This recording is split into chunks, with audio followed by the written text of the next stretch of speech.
오늘 말씀은 고린도전서 8장 1절에서 13절입니다. 우리가 지금 공독한 말씀입니다. 제목을 한번 따라하겠습니다. 지식보다 중요한 사랑. 지식보다 중요한 사랑. 예. 저와 여러분이 알고 있는 성경 인물 중에 예수님 말고, 예수님 빼고 가장 고난을 받은 사람이 누구일까요? 바울이요? 예, 바울도 정말 엄청난 고난을 받았어요. 그러면 신약에서는 바울이라고 치고 구약에서는요? 여러분이 이 사람이라면 나 진짜 도저히 못 감당할 것 같아 이런 사람. 뭐 예레미야도 있고. 우리가 고통에 대해서 많이 얘기할 때 가장 잘 읽는 성경이 어디예요? 욥이죠. 뭐 예레미야도 엄청난 고난 가운데 있었어요. 근데 예레미야는 솔직히 말해서 사역자잖아요. 선지자잖아요. 선지자는 이미 그런 고난을 받을 각오가 되어 있는 사람이에요. 근데 욥은 어떤 사람이죠? 그냥 평범한 사람이에요. 그리고 이방인이었죠. 그냥 평범한 사람이에요. 근데 그가 고난 받은 것을 생각하면 너무나 끔찍하죠. 그는 사실 부러울 것이 하나도 없는 사람이었습니다.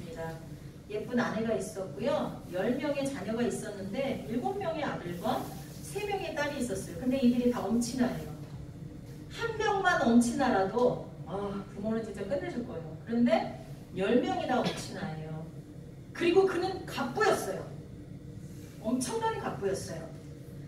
그러면 이게 인간 세상에서 보면 성공한 사람이잖아요. 그런데 여기다가 더 중요한 건 하나님께서 인정한 사람이었다는 거죠. 여러분 그런 사람이 되고 싶지 않습니까? 갑부야, 부자야. 그리고 이 사람은 그걸로 많은 사람들을 도왔어.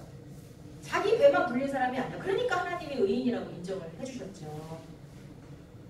욥을 놓고 마귀가 대결을 하셨잖아요. 대단하시잖아요. 근데 이런 대단한 사람이 하루아침에 모든 걸 잃게 됩니다. 재산을 다 잃게 되는 건 그렇다고 쳐요. 근데 자식 10명이 한순간에 다 죽어요. 여러분 자식이 죽으면 부모는 가슴을 묻는다고 하잖아요. 근데 그 10명이 한꺼번에 죽는 거예요. 그래도 욥은 하나님을 원망하지 않았어요. 그러니까 마지막에는 몸에 질병까지 허락하시죠. 마귀가 그랬어요. 하나님께. 그래도 자기 몸을 안 치니까 참을 만한 거죠. 자기 몸을 한번 쳐보세요. 그러니까 생명에만 건들지 말고 그래 한번 네 해볼 대로 해봐라. 그래도 욥은 나를 배반하지 않을 거야 라는 하나님의 확신이 있었던 거죠. 그래서 욥이 병들었는데 악성 피부병이에요. 완전히 이거는 뭐 피가 날 정도로 기왓장으로 긁어대는 감당할 수 없는. 여러분 통증도 괴롭지만요 간지러운 것도 못 참아요. 그냥 간지러운 게 아니잖아요. 아토피를 알아보신 분들은 아마 알 거예요. 그런데도 하나님을 원망하지 않으니까 아내가 어떻게 해요? 야, 너 바보 아니야? 이러면서 아내도 떠나가요. 욥을 저주하고 떠나갑니다. 여러분은 그럴 수 있겠습니까? 근데 그렇게 꿋꿋하게 하나님을 원망하지 않고 주신 이도 하나님이시니 가져가는 이도 하나님이시다라고 믿음으로 고백했던 욥에게 변화가 생깁니다. 언제부턴가. 그 시점이 어디냐면 멀리서 친구들이 욥을 위로하러 왔을 때부터입니다. 친구들이 처음에 욥을 위로하러 왔을 때 참 대단하다고 생각했어요. 보통 많은 것을 가졌을 때는 친구들이 주변에 많잖아요. 근데 내가 그것들을 다 잃어버리고 빈털터리가 되면 친구들은 떠나가게 되어 있거든요. 그때 진짜 내 친구가 누군지 알 수 있잖아요. 근데 이때 가까운 곳에 이웃에 사는 친구도 아니고 먼 곳에 사는 친구들이 왔다? 그 친구들 정말 대단한 것 같습니다. 그리고 그 친구들은 와서 며칠 동안 욥의 고난에 동참하고 아무 말이 없었어요. 그러다가 이제 시간이 지나면서 욥을 정죄하기 시작합니다. 네가 그렇게 고난을 당한 건 우리들한테는 말하지 않았지만 하나님만 아시는 죄가 있어서 그럴 거야. 그렇지 않고서는 이럴 수가 없어 라고 돌아가면서 욥이 병든 것에 대해서 죄값이다 라고 공격을 하기 시작합니다. 이로 인해 욥은 하나님을 원망하진 않지만 자신이 태어난 날을 저주하기에까지 이릅니다. 그리고 자신의 그 원통함을 누군가가 대신 풀어달라고 하소연을 합니다. 그 누군가가 이제 훗날에 오시는 예수 그리스도입니다. 우리의 원통함을 누군가가 풀어달라고 고백을 하고 있습니다. 사실 그들을 찾아와 욥을 위로한다고 했지만 결과적으로 볼 때 그들은 자신들의 알량한 지식을 자랑한 것뿐입니다. 그들의 말을 가만히 살펴보면 욥기서를 여러분이 한두 번은 읽어보셨을 거예요. 가만히 살펴보면 그들이 한 말들은 우리의 고개가 끄덕여질 정도로 내용들이 맞습니다. 맞는 내용이 되게 많아요. 그리고 또 어떤 부분은 성경에 나오는 율법과 일치하기도 합니다. 이게 문제예요. 그들이 틀린 말을 했으면 이거 그냥 좀 못된 것들 하고 치부하면 되는데 그들이 말한 말들 중에 상당히 맞는 말이 많다는 거예요. 그런데요, 42장 마지막에 보면 하나님은요, 그들이 옳지 않다고 얘기하세요. 그들을 향해 노하세요. 분노하세요. 그리고 욥을 통해서 그들이 회개의 제사를 드려야만 용서를 받을 수 있게 하십니다. 한마디로 욥을 높여주시고 그들은 완전히 낮추신 거죠. 그들이 옳은 줄 알고 떠들어댔던 지식들, 그건 하나님께 결코 옳은 것이 아니었습니다. 이 사건을 통해서 우리는 오늘 본문의 말씀을 더 잘 이해할 수 있게 될 것입니다. 우리가 읽은 본문 말씀 중에 1절에서 3절만 보도록 하겠습니다. 우상의 제물에 대하여는 우리가 다 지식이 있는 줄을 아나 지식은 교만하게 하며 사랑은 덕을 세우나니 만일 누구든지 무엇을 아는 줄로 생각하면 아직도 마땅히 알 것을 알지 못하는 것이요 또 누구든지 하나님을 사랑하면 그 사람은 하나님도 알아주시니라. 아멘. 제가 본문의 내용에 들어가기 전에 잠깐만 다른 이야기를 한번 해볼게요. 평신도들이 전도를 더 잘할까요? 목사님이 더 전도를 잘할까요? 평신도들이 훨씬 잘해요. 자, 그럼 평신도들 중에 오래 교회를 다닌 사람들이 전도를 더 잘할까요? 아니면 교회 나온 지 얼마 안 되는 사람들이 전도를 더 잘할까요? 얼마 안 된다. 네. 그래서 오래 다닌 사람들 노개라고 해서 알을 못 낳는다 이렇게 표현하기도 합니다. 자, 그러면 내가 하나님 말씀을 많이 알아야 전도를 하는 건가요? 그렇지 않아요. 오히려 가장 많은 사람은 지금 말씀드린 사람들 중에 많이 하는 사람은 목사일 거 아니에요. 근데 지식을 자기가 알고 있는 하나님의 말씀을 많이 안다고 그것을 막 얘기한다고 사람을 전도할 수 있는 건 아니거든요. 자, 오늘 본문 제가 읽은 데 중에서 우상의 제물에 대하여 우리가 다 지식이 있는 줄을 아나 지식은 교만하게 하며 사랑은 덕을 세우나니 만일 누구든지 무엇을 아는 줄로 생각하면 아직도 마땅히 알 것을 알지 못하는 것이요 또 누구든지 하나님을 사랑하면 그 사람은 하나님도 알아주시느니라. 이 말씀이 있습니다. 그렇습니다. 우리가 지식을 통해 누군가를 교훈하려 들면 그것이 하나님의 말씀이 아니라 해도 교훈하려 들면 자칫하다가 그 사람에게 상처만 줄 뿐 그 사람의 잘못을 고치지 못하게 되는 경우가 많이 있습니다. 그래서 부모가 똑똑하다고 해서 자식을 잘 가르치고 교훈하는 건 아니에요. 그리고 또한 교훈하는 자신이 오히려 교만에 빠지게 되기도 합니다. 사람을 변화시킬 수 있는 분은 오직 사랑이신 하나님뿐입니다. 사람을 변화시킬 수 있는 것은 사랑뿐입니다. 그리고 우리가 정작 다 안다고 생각할 때는 진짜 알아야 할 것을 놓치고 있을 때가 많다고 성경은 말씀하고 있습니다. 교만은 이렇게 우리를 망가지게 하는 최고의 도구입니다. 그래서 우리는 지식을 자랑하는 교만을 피하고 사랑으로 사람을 세워나가기를 바라시는 하나님의 뜻을 오늘 본문의 내용과 또 이 본문의 내용이 나오게 된 배경, 그리고 사도 바울의 답변을 통해서 정확히 우리 마음속에 새기고자 합니다.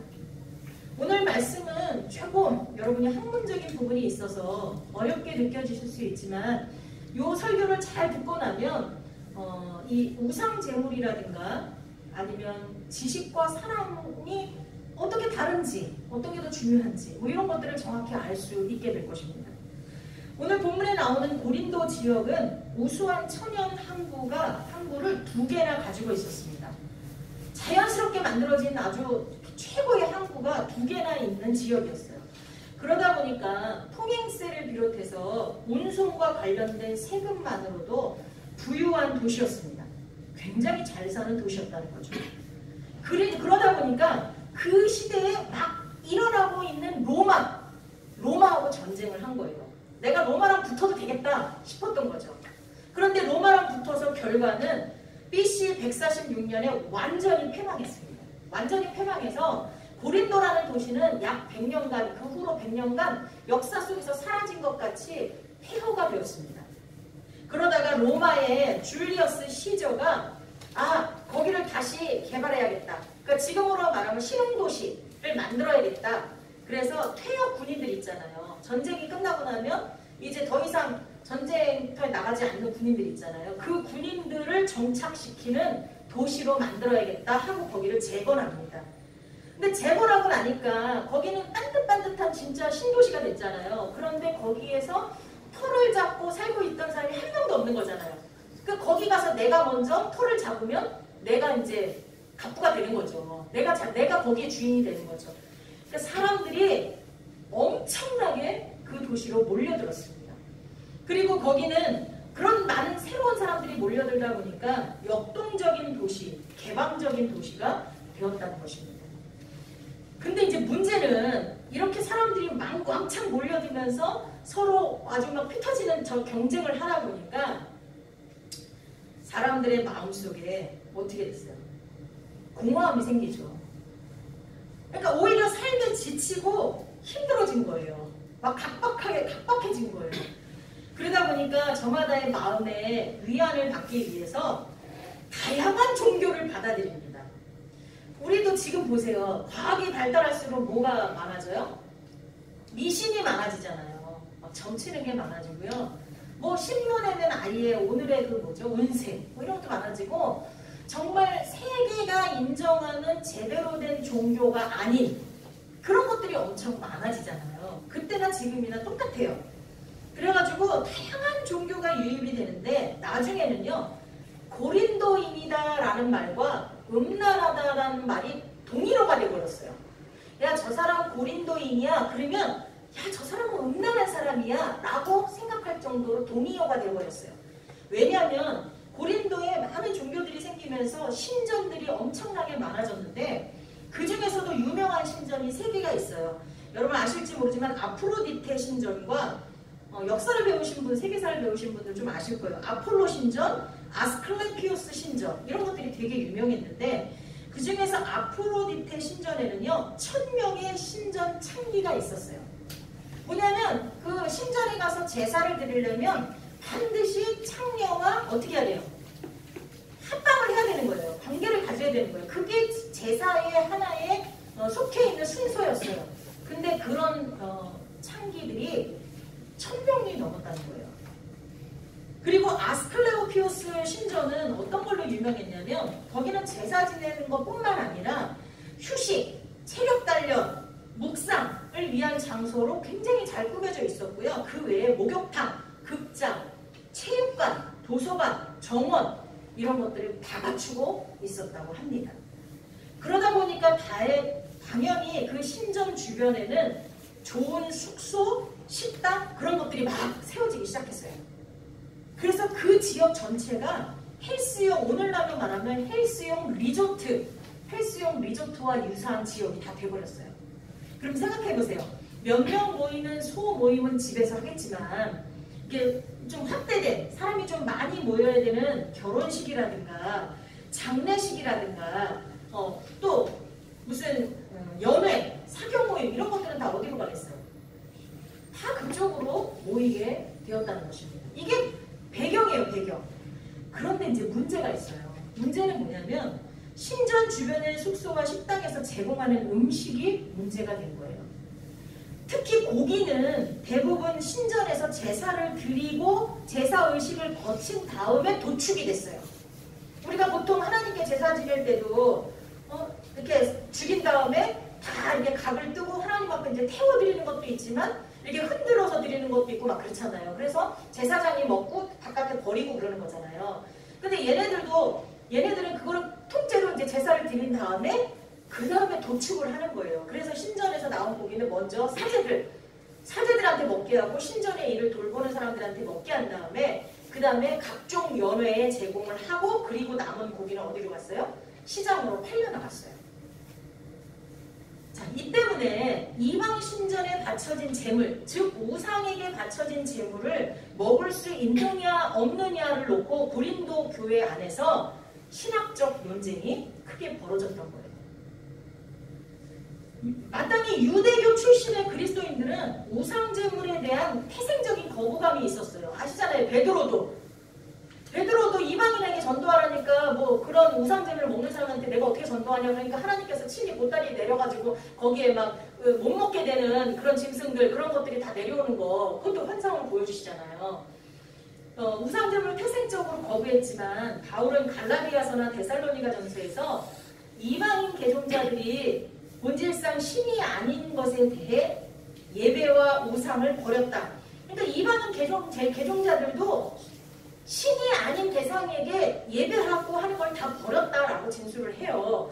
그리고 초기 교회의 기록에 보면 그리스도인들이 기존 종교와의 단절, 급진적인 단절을 겪게 돼서 핍박도 겪는다라고 말해요. 그건 뭐냐면 대체적으로 기독교인이 되면서 기독교에서 거부하는 것들은 다 대체적으로 버렸다는 얘기죠. 그렇지만 이방인들 중에 많은 대다수가 그 다신론 사회에서 일원이었다가 그리스도인이 됐을 때 그걸 한꺼번에 버리기는 어렵다는 거예요.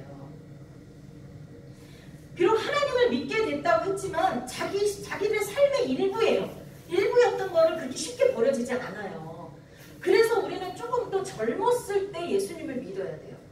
저희 시어머님 같은 경우 나이 70이 넘으셔서 80이 넘으셨을 때인가?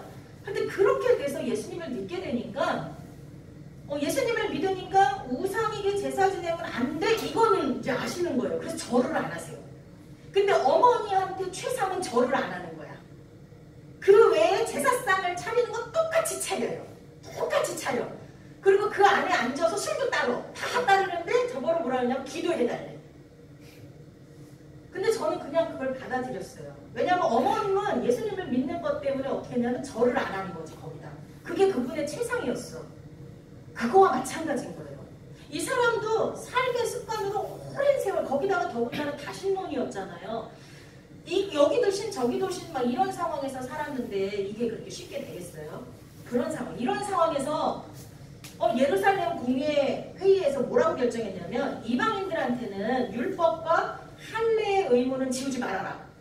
할례는 시키지 안 받아도 된다고 해라. 그리고 율법을 다 지키지 않아도 괜찮다고 해라. 단 3가지만 지키게 해라. 그게 뭐였냐면 우상의 제물 먹는 것, 피를 먹는 것, 그 다음에 목매어 죽인 것을 먹는 것, 하나가 더 있고요. 음행하는 것. 이 4가지만 지키게 해라. 하지 못하게 해라. 그러다 보니까 고린도 교회 교인들은 거봐 우상 제물을 먹으면 안 된대지. 막 이런 식으로 이제 다투게 된 거예요. 우상의 제물을 먹을 수 있다는 입장과 먹어서는 안 된다는 입장 사이에 첨예한 대립으로 고린도 교인들 가운데 분쟁이 생겨서 바울한테 뭐가 맞냐? 라고 물어봤을 때 바울이 답변한 내용이 바로 오늘 이 8장의 내용입니다. 자, 여러분 그럼 오늘날에는 이런 비슷한 질문이 뭐가 있을까요? 목사님들이 모이고 그래도 좀 신앙생활 했다는 사람이 모이면 이 비슷한 질문을 서로 막 논쟁을 해요. 첫째, 술! 그리스도인이 술을 먹어도 되냐? 안 되냐? 이런 논쟁이에요. 담배! 펴도 되냐? 담배에 대한 얘기는 아예 성경에 없지 않냐? 그러니까 자유롭게 펴도 된다. 그 다음에 또 직업! 그리스도인이 술집을 해도 되느냐? 그거 있잖아요. 몸 파는 사람들, 그런 여자들 지금은 불법이지만 옛날에는 또 합법적으로 되는 데도 있었잖아요. 그래서 서울에 어디 가면 쫙 불빛이 있고 아이에 앉아서 그렇게 했잖아요. 그런 거. 그 다음에 낙태가 되냐? 어떤 사람들은 내가 강간을 당해서 어쩔 수 없이 이렇게 임신을 했을 때는 그건 낙태도 되지 않냐? 아니 누구는 안 된다. 이런 문제들이 고린도 교회에서 우상에게 바쳐진 제물을 먹어도 되냐 안 되냐, 음식을 먹어도 되냐 안 되냐, 똑같은 질문이에요. 이게 궁금하시면 이 8장을 잘 읽어보시면 되는 거예요. 바울은 이 갈등이 근데 사실은 겉으로는요 신학적인 내용, 신학적인 차이인 것 같은데 바울이 가만히 보니까 그게 아니었어요. 사실 우리가요 이런 논쟁을 할 때도요 가만히 보면 그 논쟁의 속안에는 신학적 차이의 논쟁이 아니에요. 자기 내면을 가만히 살펴보면 예를 들어서 술에 대해서 논쟁을 한다. 그리스도인이 술을 먹어도 돼 하는 사람은 뭐겠어요? 자기가 먹을 수밖에 없는 위치에 자꾸 놓여지고 먹게 되는 거죠. 그러니까 그거를 합리화시키는 거죠. 그리고 먹지 말아야 된다는 사람은 자기는 원래 술이 안 받거나 술을 안 먹어도 될 수 있는 상황이 더 많은 거죠. 이런 여러 가지 문제가 있는 거예요. 직업도 마찬가지고. 자, 근데 바울이 그걸 간파했어요. 근데 가만히 보니까 먹어도 된다고 주장하는 사람들은 진정한 신은 한 분 하나님이시고 우상은 목석에 불과하므로 실제가 없는 목석이 우상에게 바쳐졌다고 해도 세상의 모든 음식은 하나님이 주신 것이기 때문에 먹을 수 있다라고 주장을 한 거예요. 근데 이 주장에 바울은 한 표를 줬어요. 손을 들어서 맞다. 쟤네가 아무리 우상에게 예배를 했다고 해도 실제로 우상은 신이 아니니까 헛것이니까 그건 상관없다 하고 한 표를 줬어요. 근데 사실 저도 여기에 동의해요. 옛날에 막 제사 지나고 보살떡 오잖아요. 그럼 기독교인들은 안 먹었어요. 근데 저랑 엄마는 먹었어요. 음식은 하나님 주신 건데 무슨 상관이야? 그럼 그것들은 다 가짜 신인데 이렇게 하고 먹었거든요. 이게 저는 바울의 의견을 따른 거예요. 근데 우상의 제물에 거부감이 있는 유대인 그리스도인을 포함해서 일부 이방인 그리스도인들은 우상 제물을 먹는 것을 꺼려했어요. 아니다, 안 된다. 예루살렘 공회에서도 우상 제물 먹는 것만큼은 하지 말라고 하지 않았냐. 이건 아니다. 라고 이렇게 말을 했어요. 근데 겉으로는 이랬는데 속으로 보니까 이거는 부자와 가난한 자의 갈등이었던 거예요. 왜 그랬냐면 당시 가난한 사람들은요 연회에 참석할 일이 거의 없어요. 그러니까 신전 근처에 갈 일이 별로 없다는 거죠. 근데 부자들은요 매일 끄떡하면 연회에 가야 했고요. 또 뭐가 있었냐면 이 가난한 사람들은 연회에 갈 일이 없어서 고기 먹을 일이 별로 없지만 어쩌다가 고기를 먹게 되면 반가워. 되게 먹고 싶잖아 솔직히. 반가우면서도 야 이거 하나님이 먹지 말라 그랬는데 어떡하지? 라고 그런 죄책감도 들어. 이 양가 감정이라고 해요. 두 가지 감정이 다 들어요. 그러나 반면에 부유한 이들은 참석할 수 있는 연회가 너무나 많았고요. 또 사회적 신분을 유지하기 위해서 연회를 사용하기도 했어요. 그래서 자기보다 높은 위치, 신분이 높은 사람이 주최하는 연회에 참석을 하면 나도 신분이 올라가잖아요, 같이. 그래서 연회를 무지 잘 참석했어요. 그런데 나보다 높은 위치에 있는 사람이 연회를 열어서 거기에 참석했는데 자기의 그 종교 나타내기가 어렵잖아요. 우리나라 지금은 막 술을 강제로 먹이는 시대가 아니어서 다행이죠. 제가 직장 생활할 때는 무조건 윗사람이 먹으라고 돌리면 먹어야 됐거든요. 저 교회 다닙니다. 못했거든요. 그건 그때는요, 그게 핍박이었어요. 지금은 안 먹는다 그러면 사람들이 냅두잖아요. 이거 술값 불러가니까 너 먹지 않고 내가 먹지 막 이러잖아요. 그리고 넌 운전이나 해. 좀 그런 편이잖아요. 그러다 보니까 그 바깥에서 그렇게 먹으니까 그거가 교회 들어오면 또 어때요? 뭔가 찝찝하잖아요. 그러니까 자신들을 정당화할 무언가가 필요했는 거예요. 그런데 마침 사도 바울이 자신들을 가르쳐줬을 때 했던 내용들이 생각나는 거죠. 그게 뭐였어요? 우리가 다 지식이 있다. 어떤 지식이에요? 우상은 세상에 아무것도 아니다 하고 사도 바울이 가르쳤거든요. 그리고 하나님은 한 분밖에 없다. 이게 우리가 하나님은 네오스는요 신 중에 신이라는 뜻이에요. 최고신. 그러니까 최고신은 한 분이다. 우리가 믿는 하나님 분이다. 그러니까 나머지 다 같잖아. 그리고 식물, 음식은 우리를 하나님 앞에 세우지 못한다는 건 무슨 얘기냐면 내가 음식을 이걸 먹었다고 해서 심판받고 이걸 안 먹었다고 해서 뭐 천국 가고 이게 아니다 이거예요. 음식은. 우리를 하나님 앞에 정죄의 그 심판 자리에 세우지 못한다는 뜻이거든요. 이런 바울이 가르친 거를 슬로건으로 내놓으면서 먹어도 된다라고 주장을 한 것입니다. 근데요, 바울은요, 이걸 인정해줘요. 그렇지만 너희들의 지식, 그거 너희들이 제대로 알고 있는 신학적인 내용, 이것과 우상에게 바친 고기도 능히 먹을 수 있다는 입장에는 내가 동의하지만 그거보다 더 중요한 게 있다. 그 얘기예요. 자, 이제 그러면 여러분 술에 대해서도, 담배에 대해서도, 직업에 대해서도, 낙태라든가 이런 모든 거에 대해서도 여러분 적용할 수 있겠죠. 뭐라고 얘기하냐면 우상제물에 대한 불안감을 떨치지 못하는 이들을 조롱하며 자신들의 강한 믿음을 자랑하는 것은 옳지 않다. 만일 누구든지 무엇을 아는 줄로 생각하면 아무도 마땅히 알 것을 알지 못한다. 여러분, 욥의 친구들이 와서 자기가 알고 있는 모든 율법을 막 댔어요, 그냥. 근데 하나님은 그들을 옳지 않다고 했거든요. 하나님이 인정하시는 지식은 이런 선언적인 지식이 아니라 사랑하며 남에 대해 배려하는 것이, 그것이 하나님이 인정하는 지식이다라는 것입니다. 이러한 하나님이 동등하게 그 옛날에 욥의 친구들에게도 똑같이 그러한 태도를 보이셨던 것입니다. 바울은 음식은 우리를 하나님 앞에 내세우지 못하는 까닭에 너희의 자유가 믿음이 약한 자들에게 걸려 넘어지게 하는 것이 되지 않도록 조심하라. 이렇게 말씀합니다. 바울은 우상제물, 자유, 지식에 대한 자신의 가르침을 다 약속으로 확고히 합니다. 어떤 약속을 하냐면, 그러므로 만일 음식이 내 형제를 실족하게 한다면 나는 영원히 고기를 먹지 아니하여 내 형제를 실족하지 않게 하리라. 여기서 사용한 고기라는 단어가요, 우상에게 바쳐진 것뿐만 아니라 유대인들이 먹기 위해서 합법적으로 도축한 고기라는 뜻의 크레아를 사용했어요. 무슨 얘기냐면 바울은 우상에게 바쳐진 고기뿐만 아니라 아예 모든 고기를 안 먹겠다는 거예요. 이걸로 인해서 실족하는 형제가 한 명이라도 있으면.